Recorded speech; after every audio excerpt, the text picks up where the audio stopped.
Comment marcher selon le Saint-Esprit? Galates 5, 16 à 17, il est écrit: Je dis donc, marchez selon l'Esprit, et vous n'accomplirez pas les désirs de la chair. Car la chair a des désirs contraires à ceux de l'Esprit, et l'Esprit en a de contraires à ceux de la chair.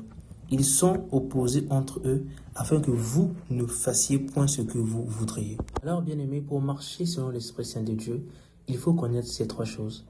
Marcher avec Dieu, premièrement. Deuxièmement, marcher devant la face de Dieu. Et troisièmement, marcher par l'Esprit de Dieu. Marcher avec Dieu, c'est se laisser conduire par Jésus. Matthieu 16, 24, il est écrit: Alors Jésus dit à ses disciples, si quelqu'un veut venir à moi, qu'il renonce à lui-même, qu'il se charge de sa croix et qu'il me suive.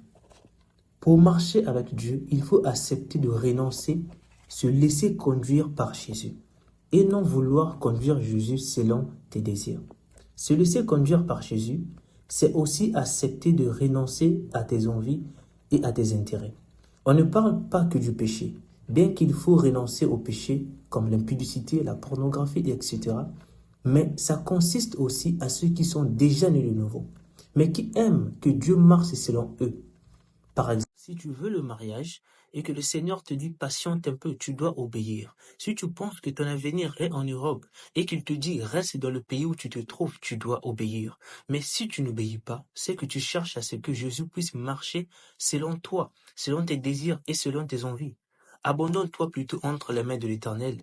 Mets Jésus devant et toi sois derrière. C'est ça le renoncement. Et si tu te laisses conduire par lui, tu ne regretteras jamais. Car il y a une récompense à ceux qui le suivent, comme il est écrit dans Marc 10, 29.